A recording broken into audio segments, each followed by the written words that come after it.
Good morning, good afternoon, geeks and gamers of all kinds. Welcome to Geek Tavern Radio. I am Shill and I am joined with Mike Bundy. And it is an absolute pleasure to have you guys with us here on this episode. Today we are going to talk about a very special topic to me, near and dear to my heart, probably my favorite video game console of all time.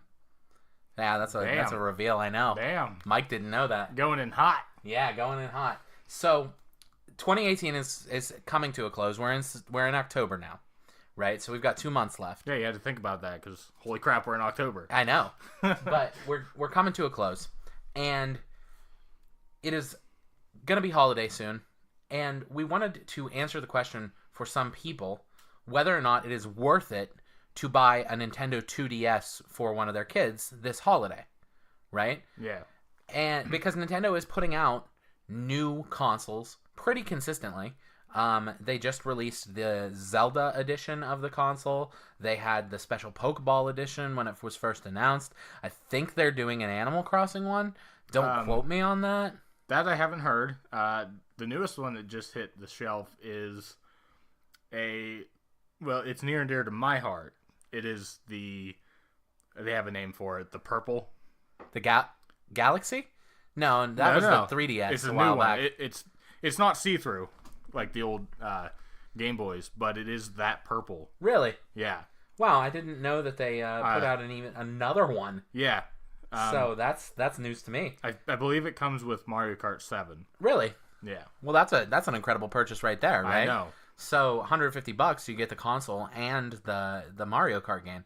So there you go. That's our first tip of the. Yeah. Right. That's $20. It's a classic now or whatever. Okay. Yeah. But that's our first little tidbit. Pick that up then. I've never bought that game. Mario Kart 7 is a lot of fun. It plays a lot like 8. So like you've got all the classic tracks that they remade in it. Yeah. Yeah. Tangent. Total tangent. But anyway, more on that later. We want to cover some of the. We want to cover some of the pros and cons of buying a Nintendo 2DS or 3DS, depending on which one you want to go for. Like, let's just get it out of the way though. First, is that the 2DS XL is $150, and then the 3DS XL, the new 3DS XL, which is a terrible name, is $199. Yeah. Right. So it's comparable at those 2 points, and this conversation can help you navigate that. The big difference is that you can't play in 3D on the 2DS. That's it. So and hear me out right off the bat on this is, I have a new Nintendo 3DS XL, a lot of words, and Tiff has the new 2DS XL, and honestly, at this point, who cares about the 3D? Right. So first and foremost, I love the Zelda games in 3D. They look really great. I tell you what, the only thing I turn the 3D on is Sonic 2. Okay. Because they released that where it's 3D. It's cool to play those games in 3D. I don't know why, but it is. So there are a bunch of different models of this console. We'll start with some of the pros. There are tons of different models, and there's tons of customization. So if you're a Zelda fan, you could buy the Hyrule one. It's got the Highland Shield on it. It's really great. You could buy the blue and black one that Tiffany has, your girlfriend, fiance. I love that console. It is beautiful. I really liked holding it and I feel like playing I'm with it a break little bit every time though. You're right. It does feel a little bit more cheaply made, unfortunately. Yeah, that is an unfortunate thing. But the console itself has some of the best games in Nintendo's library, right? Yeah. There's stuff like Zelda: A Link Between Worlds. There's all of the Pokemon games. You can play, I think, 17 different Pokemon titles on the Nintendo 3DS. I think it's 17. And this is core games. I'm not talking. Yeah. It's 17 to 20. I'm fairly certain of it because it's got all the backwards compatibility of the original Nintendo 3DS or the Nintendo DS. Yep. So you can play Pokemon Heart Gold, Soul Silver if you can get your hands on a copy of that game. Just recently picked one up. You can play Pearl, Diamond, and Platinum. Don't know why you would. Black, White 2. I have Black. All of those. XY, Omega Ruby and Alpha Sapphire, Sun and Moon, and Ultra Sun and Ultra Moon. So those are all the core X and games. Y? Did you say X and Y? I don't know. I don't think there's just too many. Yeah. There's just too many Pokemon games for me to remember all of them. But you can play, and then not to mention, you can play the Game Boy Color games through the Virtual Console. Yeah. Right? Yeah. So you've got Red, Blue, Yellow, and Gold, Silver, Crystal. You can play every game except Fire Red and Leaf Green, and which are just remakes. Right. Fire Red and Leaf Green, and the original Ruby and Sapphire, which they remade. Which essentially, you can play every Pokemon game ever made. Yeah, pretty much on the 3DS. So that's one reason for me to buy it. But like I said, it's got a deep library. There's great stuff like Fantasy Life, which is an incredibly cool RPG. It's got the Virtual Console, which you can play classics, Super Mario World 3, or Super Mario Brothers 3. You can play Super Mario World on the newer models, so the 2DS XL and the 3DS XL can play Super Mario World. And you can play stuff like the old ones can. The old ones cannot play the Super Nintendo games. Really? Yep. That was a selling point to the newer console. Did not know that, because it's got that little bit of a graphics update inside it that it just couldn't handle. The original model, the you probably can't buy one now, to be honest, of the original DS unless you got a new or used. But unless you got it used, but they were not as powerful as the new 3DS, so they couldn't handle the Super Nintendo games. That's mind-blowing. Yeah. So that's something that's added in addition to that, right? Like I said, this library of games is insane, right? I mean, we could research and say how many games were released for this console. It's over 2,000 because you have the DS games, the original DS games. I mean, with everything you can play, it's there's literally something for everybody. Yep, that's true, and it's a good price tag. Now, some of the negatives about the console, it is old hardware. Yeah. The screen resolution on the top screen, I think, is like 480p.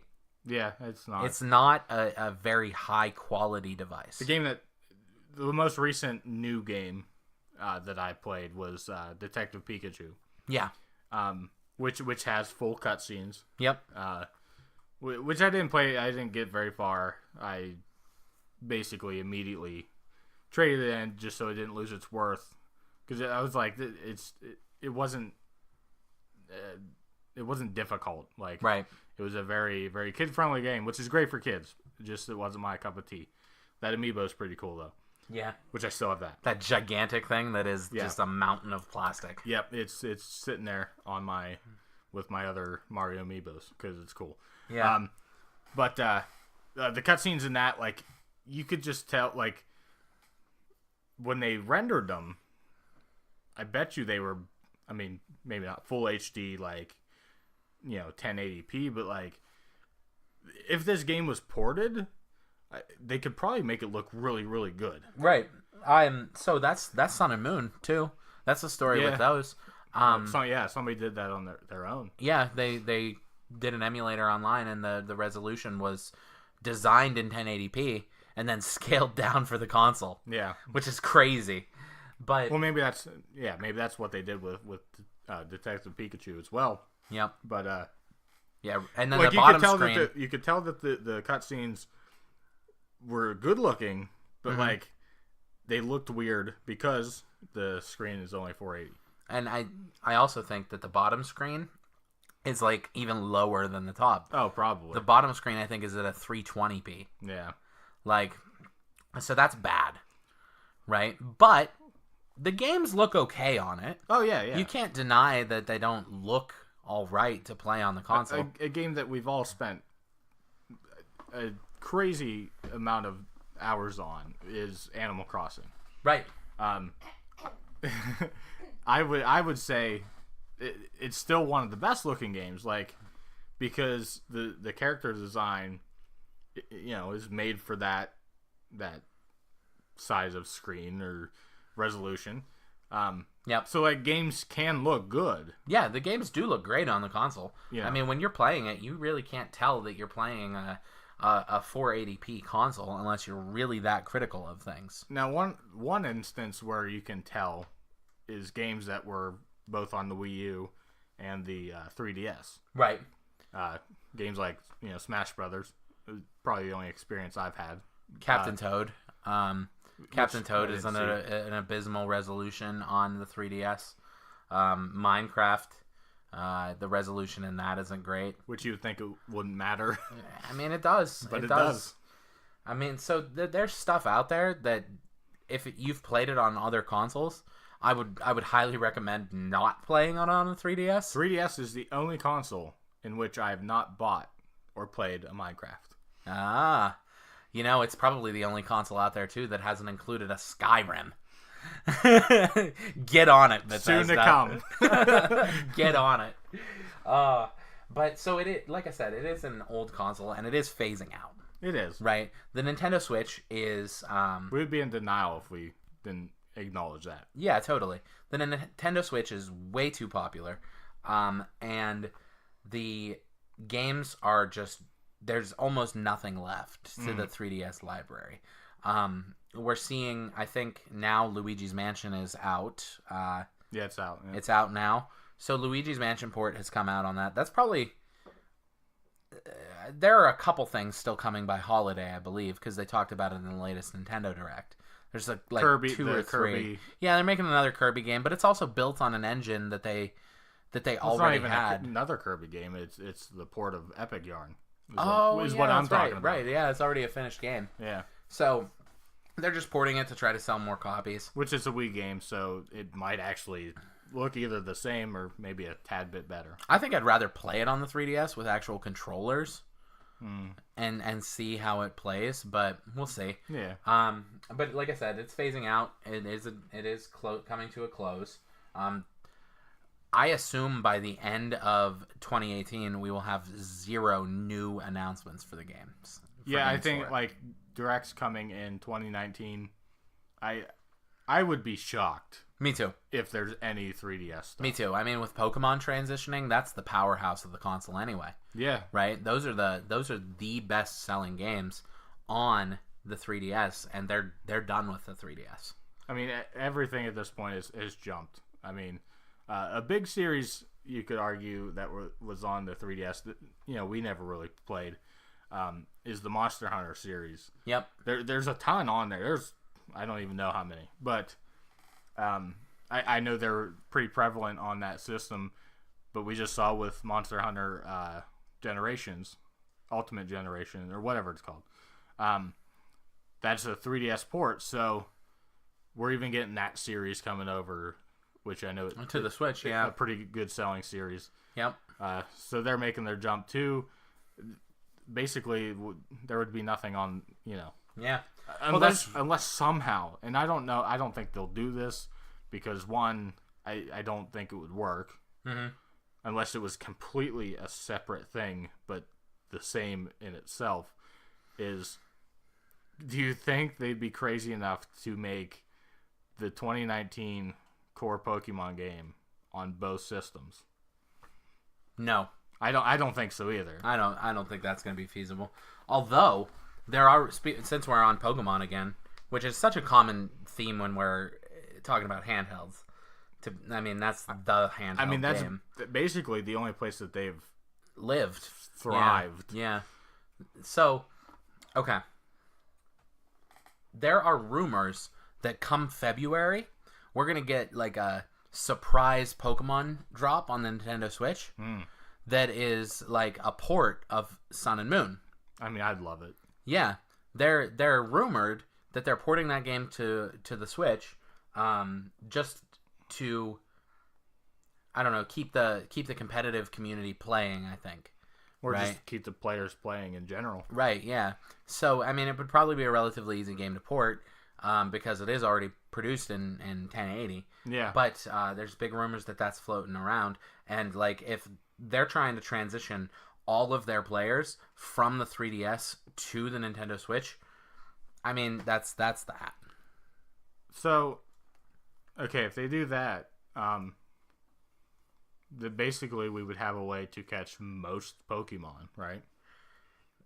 I mean, I can't remember how many exactly you can catch in Sun and Moon did not have the entire national Pokedex. There was a lot of stuff that you could not catch in those games. With all the online features, I typically get lost in like what is actually in the game. I know, because I can literally just go to the GTS. Yeah, go to the GTS and be like, I want a Scyther today. Yeah, and I can just find one. Yeah, so we'll see what happens, but yeah, that's the big rumor floating That'd be around. one weird thing though. Like, what do they do with that if they port it? Yeah, but so we're not here for that. Exactly. So yeah, with the Nintendo Switch in sight, the 3DS is phasing out. Now, as terms of a yes or no, if you did not have a 3DS now, had you not played one, looking at the console in the library, would you jump into that? I would have to, like, right now, with financial things. Don't take that into account. Oh, okay. Well, that basically does boil it down to, like, if I would get it. Like, I guess if I financially had the finances to do it, I guess I'd pick one up. Like, if you're looking for an entry level, like if your kid or somebody doesn't have any consoles, yeah, I think it's a great buy. Yeah, because you're not paying the $300 that a Switch is, right? And the $400 or $500 that the PS4 and Xboxes are. Which with this, there's no yearly online. Right, there's no online fee or anything like that. But the online is horrible on the 3DS. Yeah, that's so bad. There's no communication. It's bad. It's really bad. There is a mic system, like if you play Pokemon. Yeah. Like if you're battling, there is a mic system, and it is the most atrocious sound you will ever hear. I know. I've used it. I've used it once. Yep. Just and I will to try never it. again.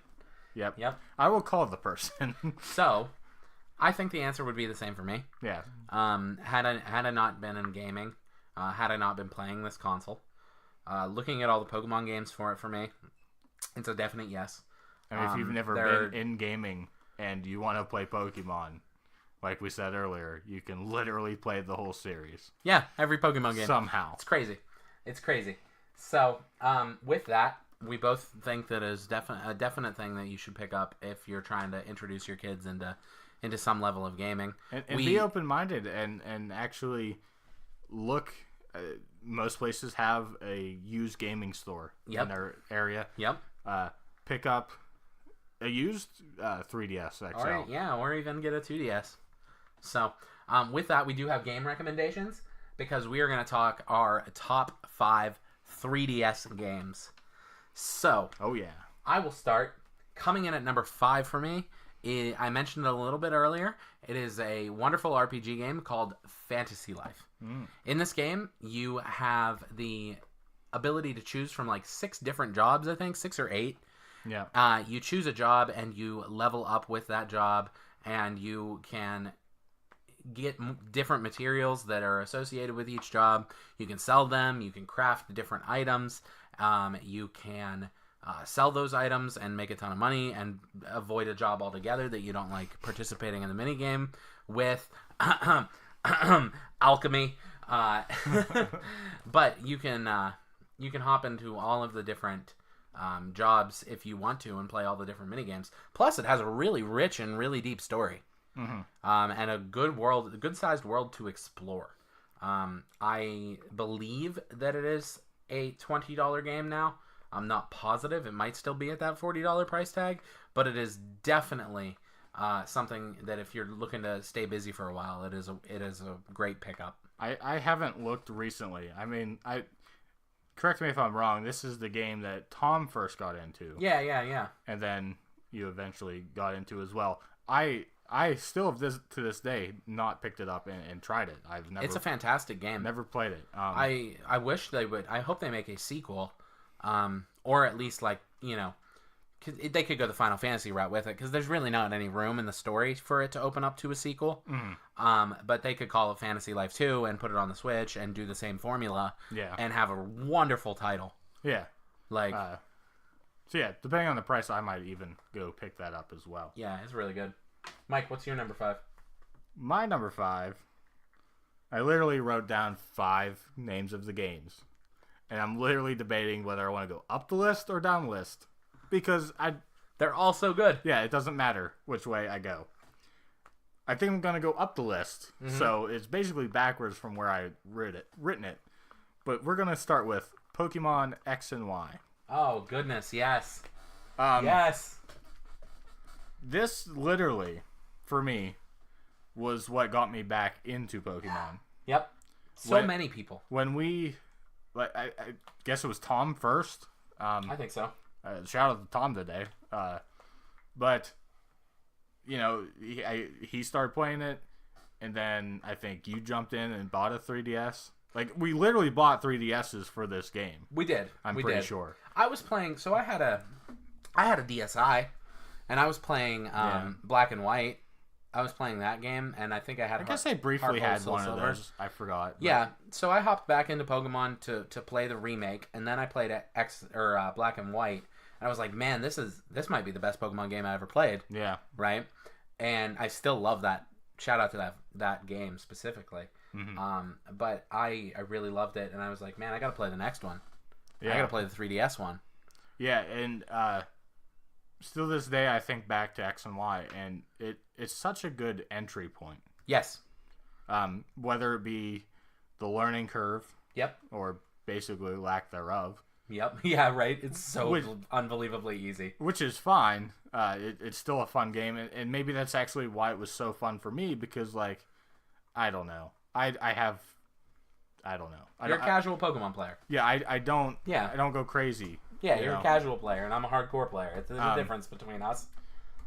Well, I was even thinking, like, I mean, I'm not diagnosed with anything, but, like, I have problem, keeping my attention with anything. So, like, I'll forget what I'm doing in a game. Yeah. But, like, it's fine on these games. Like, I didn't get lost, so, like, it's easy to follow in that sense. Yeah. Is what I'm trying to say. But it's a really fantastic one. But, yeah, I mean... It's also kind of nostalgic in a sense, because you can get the Kanto starters. The Kanto starters, which is great for me because Charizard. Yeah, and then you get the Mega Evolutions added into the game. And Mega X that's the black one, right? Yes. Yeah, Mega X is just cool. Like, yeah, I'm still in that shiny search. It's been like just to get your standard, like your black Charmander. Because I like Y's Mega Evolution, yeah. Like the ability. Yes, Drought gives it the fire. Because using Solar Beam on my Charizard in one turn is pretty dope, I guess you could say. It's pretty cool. But yeah, that's my number 5. I talked it up so much, I'm wondering why it wasn't higher now. But probably because they're all good games. Because I literally... just randomly picked a game off my list. But yeah, great game. Definitely check that one out. All right, cool. So my number 4 is a game that I've played on a couple different consoles. It is Super Smash Bros. For the 3DS. I played this game on the Wii U, and I bounced back and forth between it and the 3DS version. It was so cool to have Smash Bros. On the go that I could just pull that out whenever I wanted to and play it whenever I wanted to. That was an awesome feature of the game. I did a little bit of online play with a friend, with Bud in Pittsburgh. I did a little bit of online play just to do random 1v1s. That was a lot of fun. And like I said, I could come over to your house and we could pop it into the 3DSs, or I could use my 3DS as a controller. Which was a really cool feature. Yeah. On the Wii U version of the game, just because I owned the 3DS version. Which you could also just pay 99 cents and buy that the was controller. later, though. Oh, was that later? That was later. Okay. They didn't put that out immediately.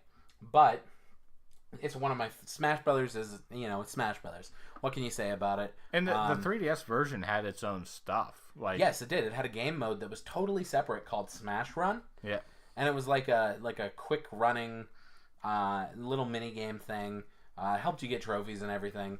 It was definitely different, and I only probably played it like 2 or 3 times. But I kind of wish that I personally would have spent more time with the 3DS version. Yeah, I had a lot of fun. I got rid of it rather quickly.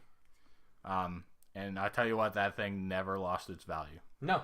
Because recently we wanted to play Smash, and I was gonna get it, but it's literally still $40.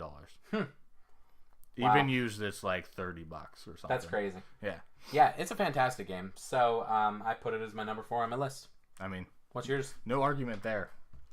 My number 4 is gonna be a game that I've never owned, but I have played it, so I know it's good, and it ties into what we talked about with that new version of the system that came out, and that is Mario Kart 7. Yeah. You know what I played of this game, it is literally everything you want from Mario Kart. I mean, yeah, it's Mario Kart 8, but with different levels. Basically, that's what it is. Yeah. The carts are obviously different, but I mean, you want a Mario Kart experience in a handheld form, and you don't own a Switch. Yeah, that's the one to get. Yep. There was talks. We all never did it, but we were all talking about playing Mario Kart 7 on Corey's stream, but it never happened because he got a capture card for his 3DS. And then never used it. They're like $500. I know, because I looked into it. I know, it's crazy. It'd be a great system to stream. Yeah, it'd be a lot of fun. But yeah, Mario Kart 7. There's nothing much else to say about it. Solid. So number 3 for me is a top tier franchise in all of Nintendo's history. I threw Zelda: A Link Between Worlds at number 3 on my list. It was a neat little adventure. It's a follow-up to A Link to the Past for the Super Nintendo. It takes place in the same world, but like later, right? So the map is almost identical, and you travel to all of the dungeons. And the thing that they did different with this Zelda game, other than the fact that you can turn into a 2D character, painting and walk on walls, they took away the order of the dungeons. This was their first step away from that in the history of the franchise.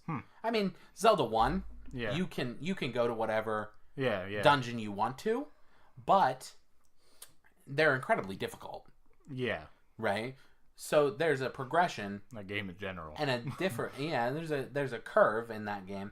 But this one didn't have really like a curve. It was just like these dungeons are all equally difficult, and you can choose to do whatever one you want. Yeah. It was really, really fun. I had a blast.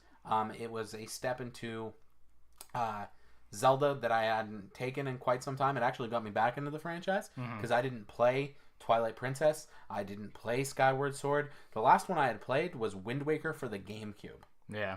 And then I decided, okay, I'll get A Link Between Worlds. It's getting 10 out of 10 ratings. Right. I might as well give it a try.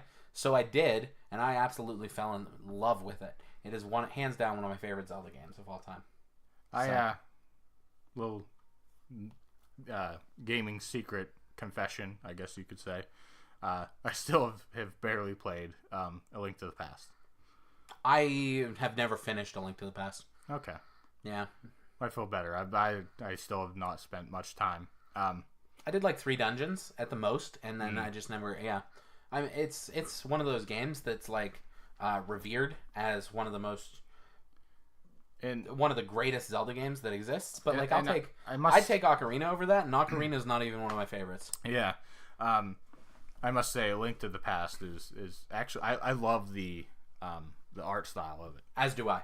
Like I think it's just a beautiful game. I agree with you. Whether or not I've played it extensively, it's still a beautiful game. I agree with you. I don't know why we're talking about that one, but we are. What are we on? Number 3. Number 3. I'm going to go with Mario 3D Land. Oh, goodness, yeah. I thought about putting that on mine, too. Yeah. It didn't make the cut. Yeah. I mean, I borrowed it from you when you owned it. Yep. And basically beat it rather quickly, I guess. But but it had it.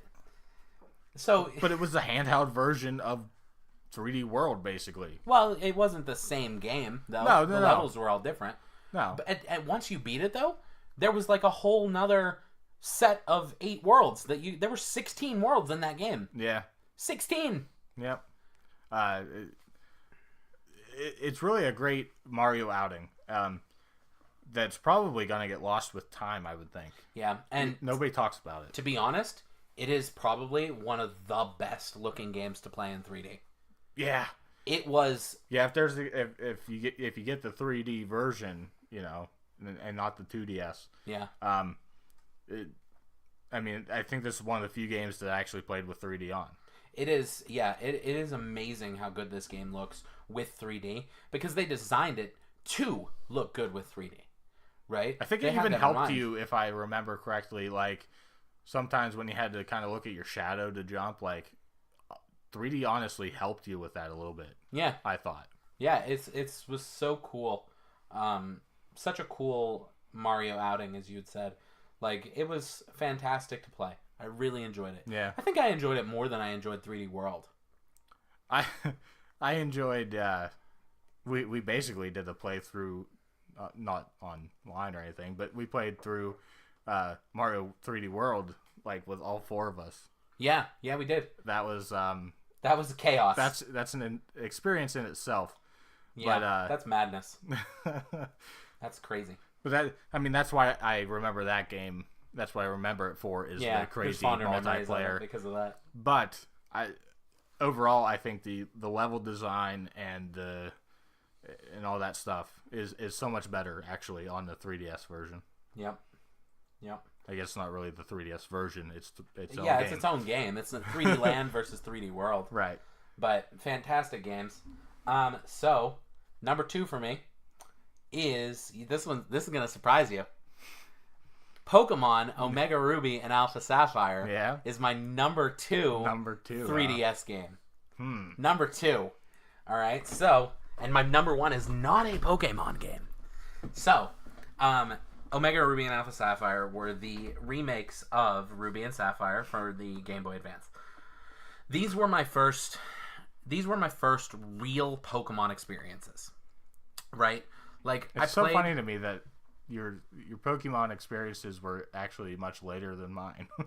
Well, see, I had the Game Boy Color games. Right? Yeah, I played Crystal and I played Blue, but I didn't trade and battle with anyone.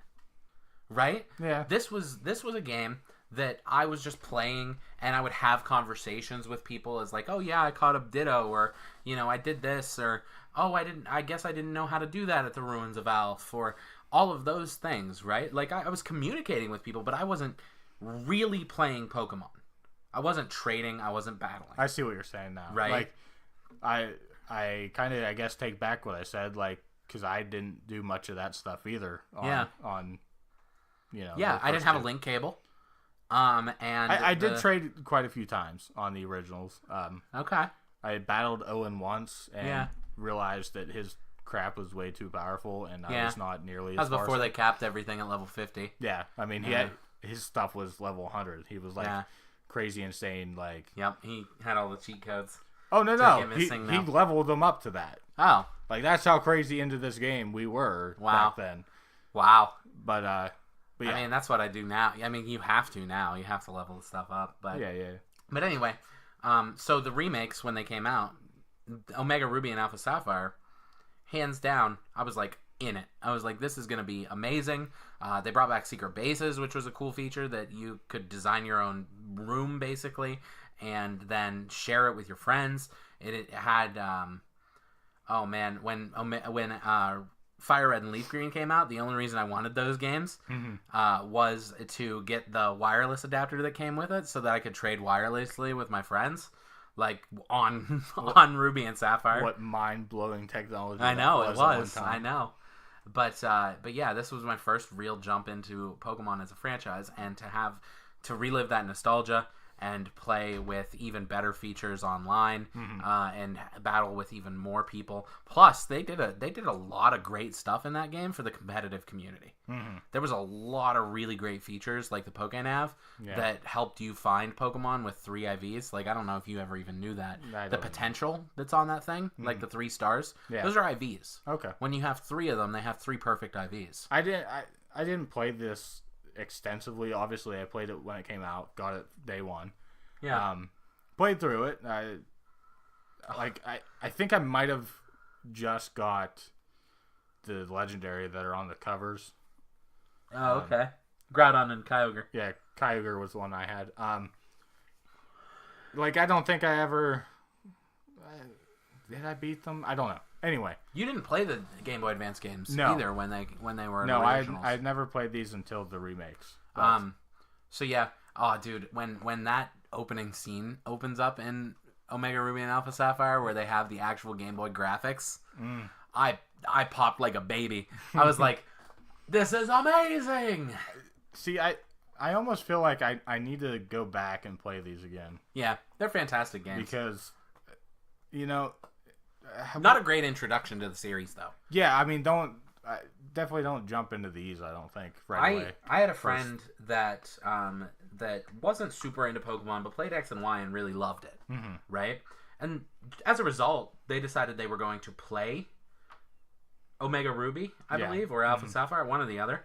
And they just really didn't like it. Yeah. It's one of those ones where I don't like the map setup. Yeah. And call me old school or whatever, simplistic. I don't like Sinnohs either. No. I just like going kind of basically in an order. Okay. With the exception, I guess, with red, blue, and yellow, it got kind of weird at the end where you had to go to. I mean, you basically went in a circle. But yeah, essentially you went in a circle. So that's what I like. Yeah. And I think Johto was literally a circle. No, Johto had. Wasn't it? No, Johto was weird. Was it? Yeah, it's a weird map design. I'll pull it up and show it to you later. That's my number 2. Yeah. That's the one I selected. What's your number 2? My number 2 is also a Pokemon game. Ah! Or a Pokemon series, you could say. It is Pokemon Ultra Sun and Ultra Moon. Really? Yeah. I didn't know you liked those ones that much. I mean, I played more of Sun and Moon, but they're essentially the same thing. So I said Ultra Sun and Ultra Moon because if you're going to buy one, buy those. Yes. Yes. But, yes, don't be intimidated by the word Ultra in front of it. Yeah, it's literally just... It's literally the same game, but improved. If we want to talk about the story, I'll let that up to you because I don't really know the differences per se. But, yeah, it's essentially the same game. It's better. It's a better story. It's a better story. Okay. In Ultra Sun and Ultra Moon. I felt like there were points in Sun and Moon where there were gaps where I was like, okay, that's neat that we're going to do this thing, but why? Okay, yeah. Right? In I don't... Ultra Sun and Ultra Moon, and we can dive into the weeds later or whatever, and I can tell you more without spoiling the game because we're trying to tell people to buy it. That's right, yeah. But they just... They filled some of those holes. The Necrozma element creates a villain that's a little bit more like, oh, I gotta beat this guy. Yeah. You know? Yeah.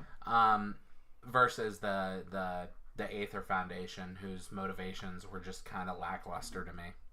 Yeah, that's one thing I do notice is their story arc is different. Yes, a little bit. Just slightly. Not significantly, but just slightly. Yeah, yeah.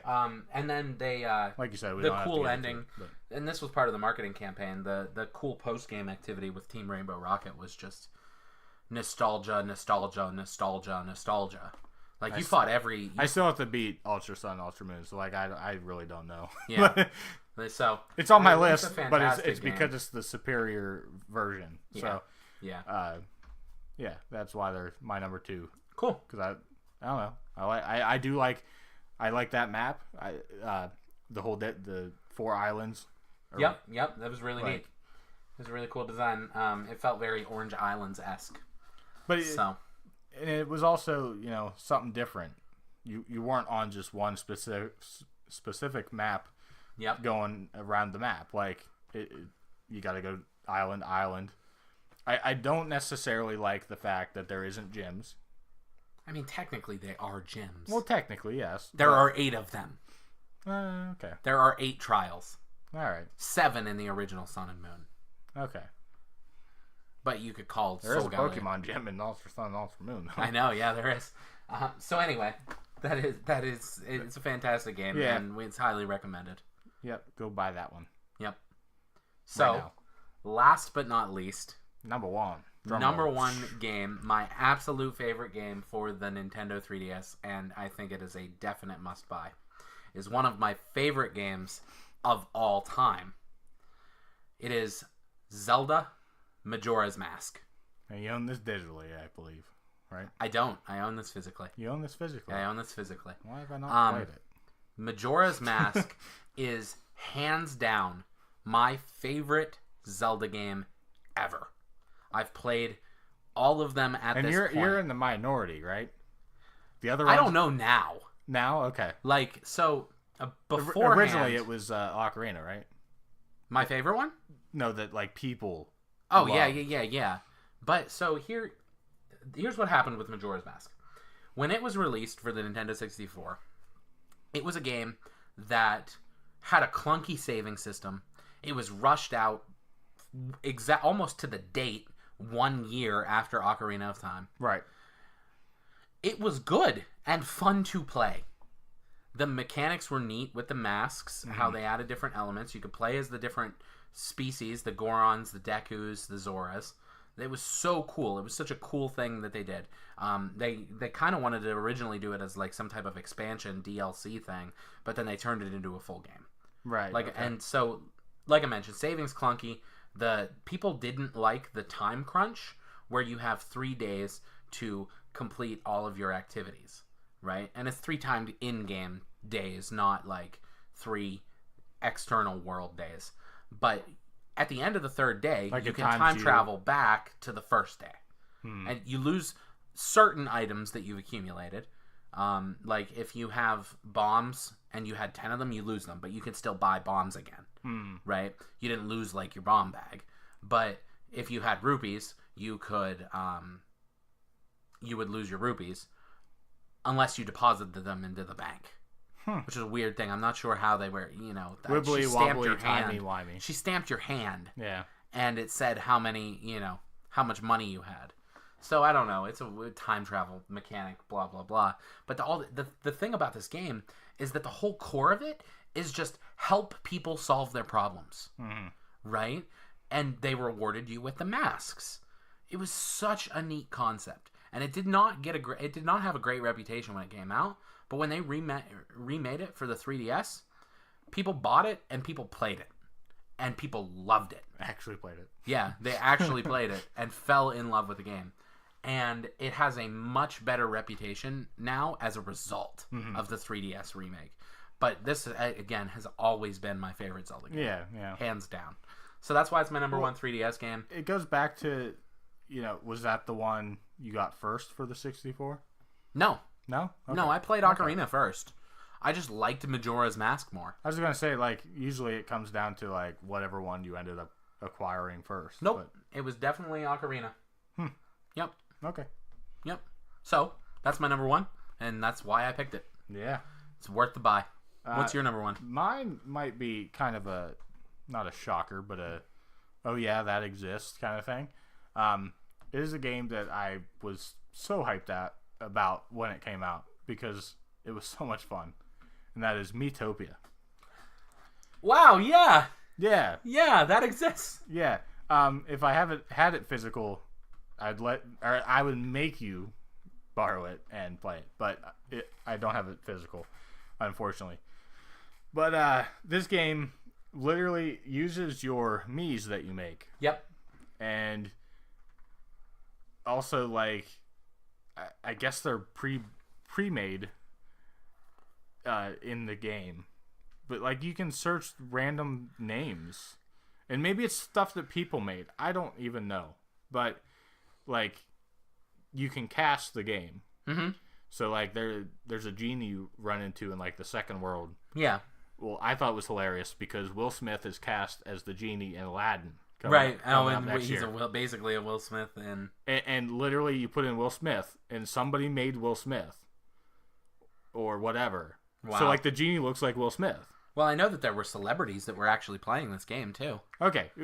Like, I don't exactly know how it works But I mean, I do love this game, but I think it might be either people made them or like the developers made these characters. You can search them. Wow, that's awesome. But my team, as I kind of got out of the game, my team was Ozzy Osbourne, James Hetfield. Wow. And something weird. I can't remember. Like Donald Duck or something. It's crazy. That's like, a crazy game. Like, you can literally just find anybody you think of. Wow. I mean, I came across, like, Robin Williams, which would have been hilarious for the genie, but I thought Will Smith was funnier. But I cast Robin Williams as something. Yeah. So, like, Shaggy from Scooby-Doo was a king of the one world. Like, it's a phenomenal game. The story's hilarious. Good. But I would say this is a must own. Basically, out of any of the ones that we've talked about, I would say this is a must own. Really? Like, huh? I still think even you should find a way to play this. I've never played this game. I know. I've never touched it. When I looked at it, I said it's zero interest. Do not want. It's so fun though. Yeah. Like, huh? Maybe it sounds like I didn't realize. I knew there were celebrity appearances, but I didn't realize you built your team into those characters. Like, I didn't realize that was a team that you took with you. I thought they were just guest appearances in the game. When you cast a character, you then pick their ability.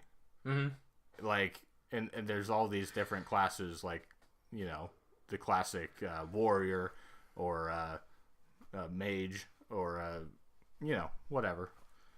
A cleric. Huh. Like, it's so good. Yeah. So that's awesome. I'm glad we had such diverse lists. Yeah. Because sometimes there's some overlap. Yeah. Right. Really wasn't. Like there was Pokemon. Was zero. But... Yeah, there was Pokemon overlap, but this was were a different very games. Very Pokemon centric episode too, a little bit. But it's the Goliath of the handheld market. Yeah. As popular as Mario is, I would say that handheld wise, Pokemon is the poster child. Don't buy Yokai Watch. Don't buy Yokai Watch.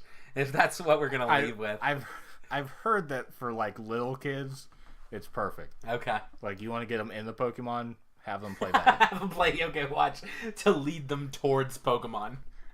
You remember that crappy thing you played as a kid? Well, this is better and kind of like that. Yeah. Oh man. Yeah. So don't buy Yokai Watch. But this has been a good conversation to hopefully let some people know whether or not the 3DS is worth it in this time period, and it's pretty much a resounding yes. And there are some games, man, that you really have to play. There's some stuff on there that you should not miss out on. I mean, even if you want to play some classic stuff that we kind of didn't really touch on. Yeah, we didn't talk about the retro console very much at all. The virtual console, it's huge. Yeah. There's a huge library of games on there in the virtual console. And, like, you can pick and choose. It's not like you have to buy a collection of games. You can pick and choose what game. Yep. Super Nintendo games, I believe, are $7.99. Yep. I think regular NES is $5.99. $4.99 or $5.99, depending on the game. Yeah.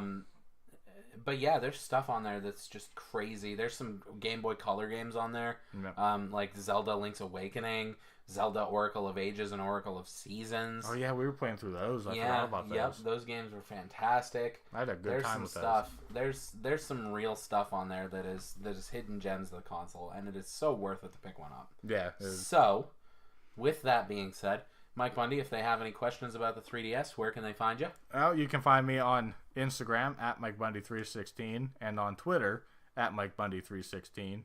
And you can find me streaming random things on YouTube. My channel is Mike Space Bundy. So find me on there. The episodes are uploaded on there if you like to listen to podcasts on YouTube because you're weird. Yeah. I couldn't imagine. People do that. I know they do. Instead of closing their phones, unless they got YouTube Premium. Well, they might have Red. Shout out. Yeah. So you can find me at Shill_DS on Twitter. It's also Shill_DS on Instagram. And I am getting into the streaming game. If you want to subscribe to my channel early, before I'm on there routinely, my YouTube account is shill_ds as well. One thing I think we can plug, we kind of been streaming on Facebook here and there. Yeah. It's interesting. I don't know if we're going to keep up with it, but I found out that we can stream right to the Geek Tavern page. Yes. So just see if there's any videos Give there. us a like on Facebook. Yeah. At just Geek Tavern Radio. Geek Tavern Productions, Geek Tavern Radio. It's radio. Know. Is it? Okay. It's radio. Okay. I didn't know the clarification there. But Geek Tavern Radio. And you can follow us on Twitter at Geek Tavern as well. Engage with us in conversation there. And hop into our Discord. Yes. Link will be in the show notes. We really need you guys to go in the Discord. Yes. Yes. We have some routine listeners to this show. Yeah, I mean, that I there's talk people to in person. Yeah. I know who you are. You're not in our Discord. Yeah, get in there. Get in that. Several so people. Just click that link in the show notes and join in the conversation there. Well, it has been an absolute blast. I loved talking about the 3DS. Like I said, it's my favorite console of all time. It makes me want to go home and pick up my 3DS. Yep. So we're going to head out here, and we hope you do the same to press start and keep on gaming.